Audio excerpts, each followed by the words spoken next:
Hello friends, welcome back to our own channel wealth growth. तो friends, इस video के अंदर देखने लगे निफ्टी फिफ्टी मंडे को किस तरह से काम कर सकता है। इसके साथ हम एक वीकली व्यू भी देखने वाली। तो यहाँ पे मैंने वीकली चार्ट लगा के रखा है। लास्ट वीक हमने क्या डिस्कशन किया था यहाँ पे, तो आपको याद होगा। तो मैंने क्या कहा था, यहाँ पे हमें एक रेड कैंडल, अगर मार्केट को ऊपर जाना है तो मार्केट एक रेड कैंडल इस तरह से एक बड़ी सी ओपन कर सकती है, क्योंकि इस तरह से मार्केट आके इस तरह से ऊपर जाके फिर नीचे आके फिर से इस तरह से कुछ पॉजिटिव यहाँ पे पैटर्न बना के ऊपर की तरफ मोमेंटम कर सकती है। क्योंकि अगर मार्केट को ऊपर जाना है तो मार्केट को वहाँ पे दिखाना ही पड़ेगा कि हाँ मैं ऊपर जा रही हूँ। कुछ पॉजिटिव सिग्नल वहाँ पे, जिस तरह से यहाँ पे मैंने लास्ट वीक आपको ये पैटर्न दिखाया था कि ये डब्ल्यू पैटर्न एक बना सकती है मार्केट। लेकिन मार्केट ने यहाँ पे डोजी बना दिया। हम क्या कह रहे थे कि जिस तरह से एक ग्रीन बनी है उसी तरह से एक रेड यहाँ पे एक्सपेक्ट कर रहे थे हम। मार्केट के लिए अभी अगर ऊपर जा रही है तो मार्केट के लिए फर्स्ट रजिस्टर इस कैंडल का हाई रहेगा। इस कैंडल के हाई के ऊपर निकलेगी तो मार्केट के लिए फर्स्ट टारगेट आएगा 16,400। 16,400 अगर मंडे को अगर मार्केट 16,400 को ऊपर अगर क्लोजिंग दे देती है तो आने वाले टाइम में हम 16,800 भी देखने को मिल सकते हैं कि 16,800 के पास एक मेजर रेजिस्टेंस है यहाँ पे। इसके ऊपर अगर मार्केट निकलेगी तो हाँ हम कहेंगे कि मार्केट ऊपर जाने के लिए रेडी है। लेकिन अगर 16,400 ब्रेक हो जाता है तो 16,800 हमें टारगेट देखने को मिल सकता है इस वीक के अंदर। तो मैंने हर बार आपको कह दी कि हम वीकली एनालिसिस करते क्यों है। हम वीकली एनालिसिस इसीलिए करते हैं कि हम एक मार्केट का एक ब्रॉडर व्यू देखना चाहते हैं कि हाँ मार्केट यहाँ तक जा सकती है इस वीक में, या मार्केट गिरेगी तो मार्केट यहाँ तक गिर सकती है, मतलब यहाँ तक रजिस्टर है या नीचे सपोर्ट है। तो ये दो चीज़ें हम फाइंड आउट करने की कोशिश करते हैं मार्केट के अंदर। मार्केट अगर नीचे से ऊपर जा रही है तो हम रजिस्टर को देखेंगे, मार्केट ऊपर से नीचे आ रही है तो मार्केट कहाँ पे सपोर्ट ले रही है ये देखेंगे। वैसे तो अगर मार्केट गिरती है ना तो वो सपोर्ट को देखती नहीं, लेकिन हाँ एक ऐसा पॉइंट होता है वहां पे मार्केट रुक जाती है, थोड़े टाइम के लिए रुक जाती है या पॉज लेती है। हाँ एक ऐसा पॉइंट है, हाँ मार्केट ऊपर से गिर रही है कि हाँ यहाँ पे मार्केट पॉज ले सकती है। ऐसा हम यहाँ पे कह सकते हैं कि मार्केट यहाँ पे पॉज लेके फिर से मार्केट एक अप देके फिर से फॉल भी कर सकती है। पर इसका मतलब क्या है कि हम एक वीकली एनालिसिस में सिर्फ मार्केट के सपोर्ट और रजिस्टर या मार्केट के पॉज कहाँ पे ले सकते हैं पॉइंट्स हम यहाँ पे निकालने की कोशिश करते हैं। तो एक जो पोजिशनल ट्रेडर हो जाते हैं, जो ऑप्शन को सेल कर लेते हैं, यहाँ पे मार्केट के अंदर जो ऑप्शन को सेल करते हैं ना, ऑप्शन को सेलर, वो उनके लिए ये एनालिसिस इंपॉर्टेंट हो जाते हैं, क्योंकि वो ऑप्शन को अपने एक वीक के लिए या एक मंथ के लिए ऑप्शन को वहाँ पे सेल कर लेते हैं तो उनको एक बड़े टारगेट मिल सकते हैं। तो वीकली एनालिसिस उनके लिए बहुत इंपॉर्टेंट हो जाती है। उनको पता चल जाता है कि हाँ मार्केट रजिस्टर यहाँ पे, मार्केट का सपोर्ट यहाँ पे। तो इस चीज़ों से वो क्या कर रहे थे, अपने ऑप्शन को उनको सेल करने में बहुत मदद मिलती है कि हाँ रजिस्ट्रिंग के आसपास अगर मिलेगी तो वहाँ पे हाँ वो कॉल को सेल कर सकते, सपोर्ट के आसपास मिलेगी तो वो वहाँ पे पी को सेल करते। तो अगर हम देखेंगे तो वीकली व्यू ये ऑप्शन सेलर के लिए इंपॉर्टेंट हो जाते हैं, ऑप्शन बायर के लिए इतना इंपॉर्टेंट नहीं हो जाते। लेकिन ऑप्शन बायर को क्या हो जाता है, एक व्यू मिल जाता है, हाँ मार्केट के लिए इतने टारगेट ऊपर की तरफ है या मार्केट नीचे गिरेगी तो यहाँ तक गिरेगी, एक ब्रॉडर व्यू उसे मिल जाता है। तो ट्रेडिंग के अंदर उसे अपनी पोजीशन को बुक करना या ये एंट्री करने में वहाँ पे उसे एक मदद मिलती है कि हाँ भाई यहाँ पे रजिस्टर आ रहा है। वीकली एनालिसिस के हिसाब से हमने यहाँ पे रजिस्टर फेस किया तो यहाँ पे अगर मार्केट, तो यहाँ पे हमें फ्रेश कॉल की पोजीशन में नहीं बैठना चाहिए, वेट करना चाहिए इस लेवल को ब्रेक होने का या फिर यहाँ पे रजिस्टर खाने का, तो हम पी लेंगे। तो इस तरह से हमें एक व्यू मिल जाता है वीकली एनालिसिस से। तो मार्केट के लिए ऊपर की तरफ तो 16,400 के टारगेट अभी भी इंटैक्ट है, अगर इससे ब्रेक करे तो 16,800 के टारगेट यहाँ पे देखने को मिल सकते हैं।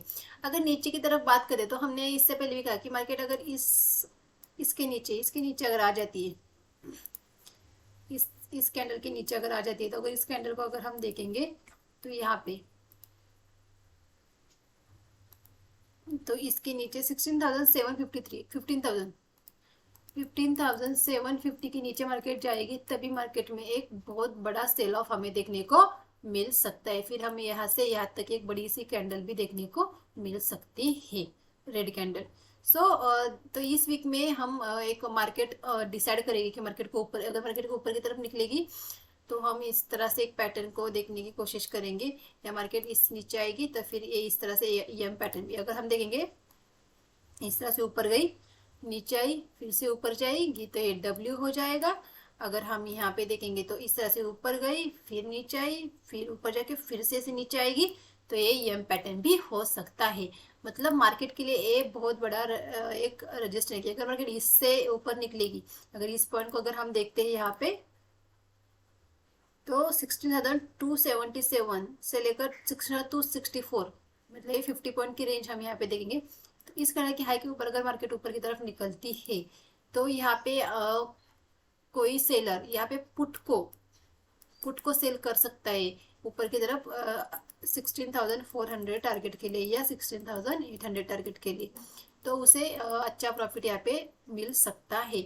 ऑप्शन सेलर को ना टाइम टिके का बहुत बेनिफिट होता है। अगर मार्केट इसके ऊपर निकलेगी, यही यही अगर मार्केट एक वीक भी निकलेगी ना, तभी वो पूरे प्रॉफिट में निकल जाएगा। लेकिन अगर ऑप्शन बाय मानो आपने कॉल को यहाँ पे बाय किया है और मार्केट यही रुकेगी, तो ऑप्शन आपके इस तरह से मार्केट यही यही रुकेगी, लेकिन ऑप्शन का चार्ट आपका धीरे धीरे धीरे धीरे नीचे की तरफ आता हुआ दिखेगा। तो इसीलिए ऑप्शन बाय करके उसे होल्ड करना उतना अच्छा नहीं माना जाता है, क्योंकि वहां पे टाइम टिके के प्रॉब्लम हो जाती है। लेकिन ऑप्शन सेल करके वहां से अच्छा प्रॉफिट गेन किया जा सकता है। जो टाइम टिके का जो बेनिफिट्स होता है ना, वो ऑप्शन सेलर के लिए होता है। ऑप्शन बायर के लिए वो बहुत बड़ा शाप माना जाता है, हम उसे शाप ही कहेंगे, क्योंकि उसकी वजह से ही बहुत ज्यादा ऑप्शन बायर को वहां पे लॉस हो जाता है। तो हम एक 15,750 के नीचे हम एक अग्रेसिवली सेलिंग देखने को मिल सकती है। और ऊपर की तरफ जब तक ये हाई नहीं निकलता, हम अग्रेसिवली बाय नहीं कर सकते। इसके ऊपर निकलेगी तो हम बाय कर सकते हैं 16,800 तक के टारगेट के लिए।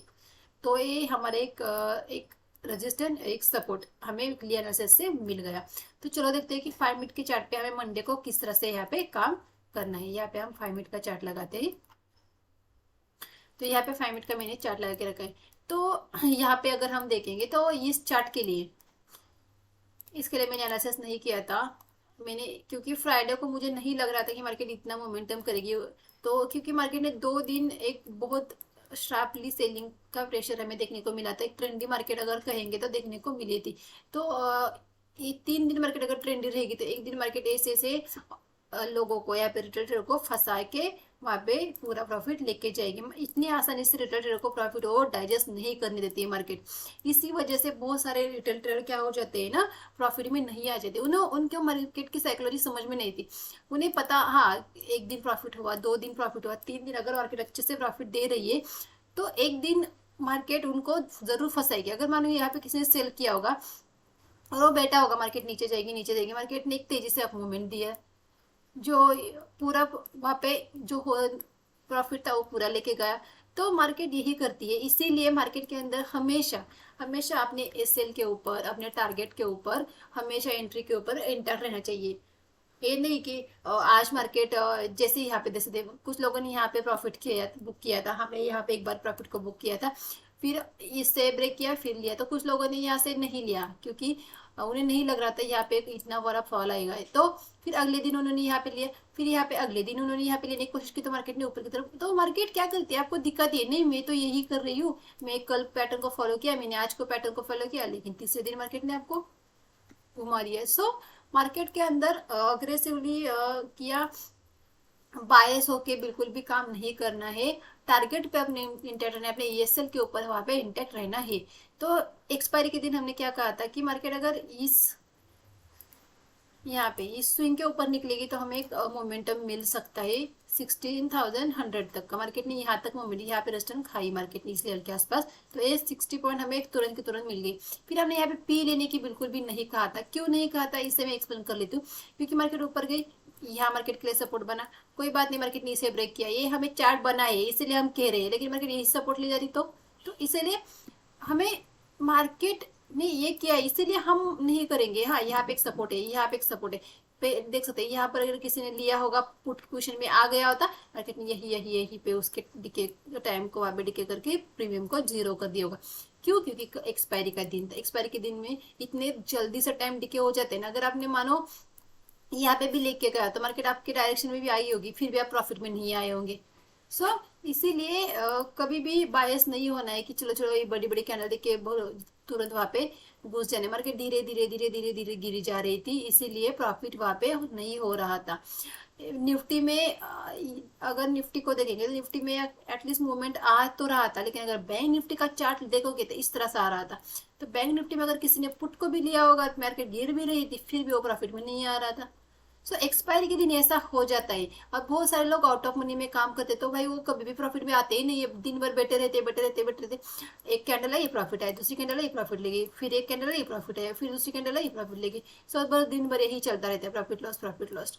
तो इसलिए मैं हमेशा कहती हूँ कि नेक्स्ट एक्सपायरी के दिन काम करना है तो नेक्स्ट एक्सपायरी में काम करना है, या 1 बजे के बाद अगर आपको लग रहा है कि हाँ भाई एक मोमेंटम आ रहा है, एक बड़ा मोमेंटम क्विक हमें मिल सकते, तभी इस एक्सपायरी में काम करना है। बस लोग सुनते नहीं है, बस सस्ते के चक्कर में पड़ जाते। चलो चलो कोई बात नहीं। अगर हम यहाँ पे देखते तो मार्केट ने एक अप मोमेंटम दिया है यहाँ पे। अगर हम यहाँ मैं आपको यहाँ पे 30 मिनट 1 आवर की चार्ट पे लेके चलती हूँ, मैं आपको कुछ दिखाती हूँ यहाँ पे।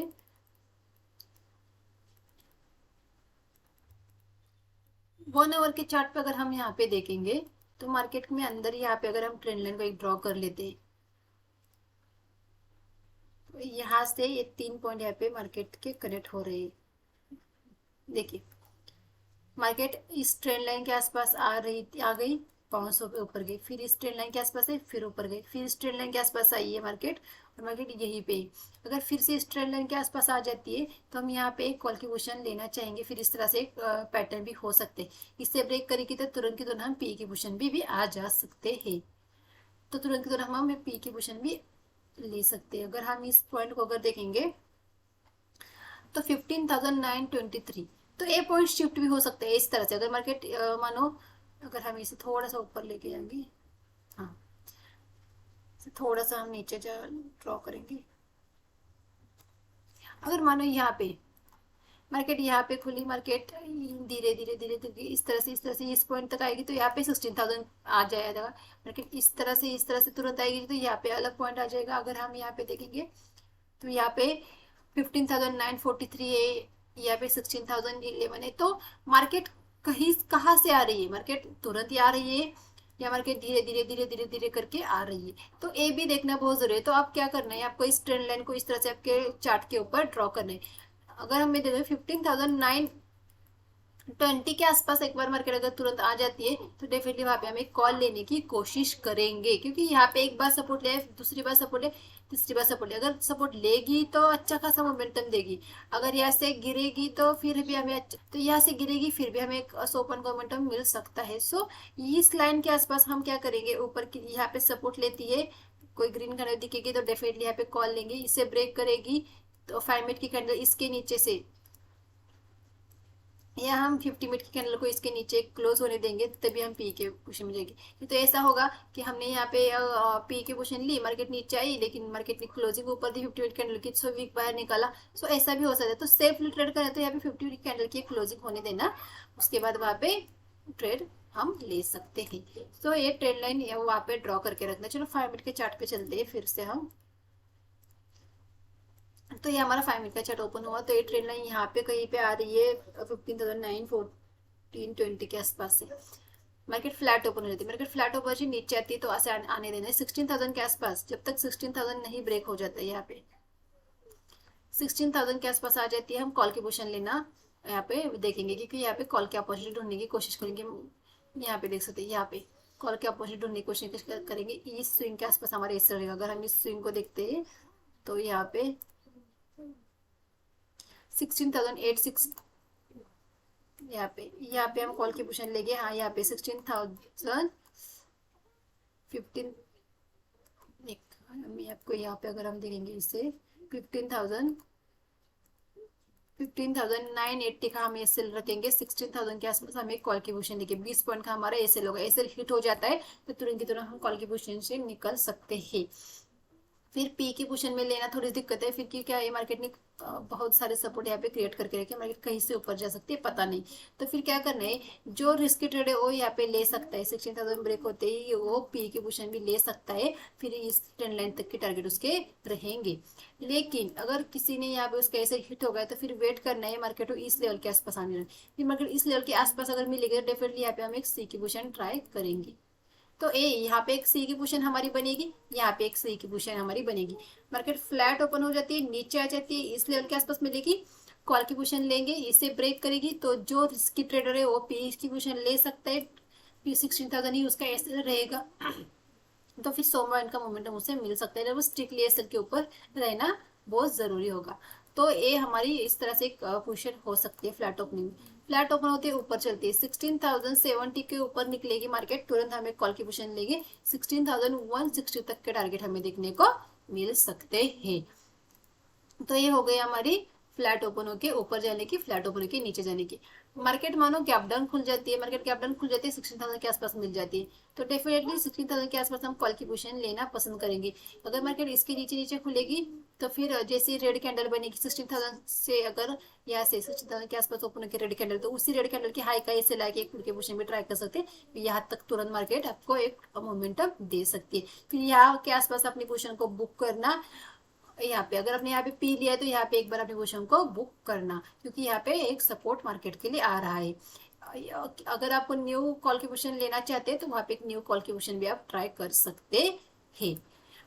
तो ये होगा ये हमारी गैप डाउन की। गैप अप के केस में क्या होगा, मार्केट अगर बहुत ज्यादा 16,100 के आसपास गैप अप ओपन हो जाते तो कोई बात नहीं, हम उसे एक डिप का वेट करने देंगे, 16,070 के आसपास आ जाती है फिर, या 16,050 के आसपास आ जाती है तो हम कॉल के बारे में सोचेंगे, इन दो लेवल के आसपास हम कॉल की पोजीशन लेना पसंद करेंगे। अगर मार्केट 16,100 के आसपास खुल जाती है तो वहां पे हम नीचे आते हैं तो एक आने देना है, फिर एक कॉल की अपॉर्चुनिटी की। अगर 16,100 के आसपास ओपन हो जाती है और ऊपर चलने लगती है तो फिर हमारा रिस्क रेट इतना वहाँ पे ठीक नहीं बैठेगा, क्योंकि फिर ऊपर 60 पॉइंट बचेंगे, नीचे 60 पॉइंट का एसएल रहेगा, तो ये हमारी अच्छी ट्रेड नहीं बनेगी। तो फिर वहाँ पे हम प्राइस एक्शन देखेंगे, उसके अकॉर्डिंग वहाँ पे ट्राई करेंगे ट्रेड करने। और हमारा नेक्स्ट सिनेरियो जो हम हमेशा डिस्कस करते हैं 100 पॉइंट का, 100 पॉइंट अगर ज्यादा 100 पॉइंट से ऊपर गैप ओपन हो जाती है, 100 पॉइंट से नीचे अगर गैप डाउन ओपन हो जाती है तो डेफिनेटली वहाँ पे हम पूरी तरह से प्राइस एक्शन देखते हैं। जैसे यहाँ पे देखिए, जैसे लो ब्रेक किया, नीचे आई, फिर ऊपर गई, फिर नीचे, तो एक डाउन साइड का मोमेंटम बना, तो उसकी तरह एक ऊपर की साइड का मोमेंटम इस तरह से एक देखना है, या मार्केट रेंज में रह रही है इस तरह से। सो ये चीजें आपको फाइंड आउट करनी होती है, उसके अकॉर्डिंग वहां पे ट्रेड करना होता है। 1 आवर मार्केट को देना होता है, 1 आवर में आपको क्लियर हो जाता है कि मार्केट एग्जैक्टली किस डायरेक्शन में जा रही है। तो आई होप फ्रेंड्स वीडियो अच्छा लगा तो वीडियो को लाइक कीजिए, चैनल पर अगर नए हैं तो चैनल को सब्सक्राइब कीजिए। Thank you.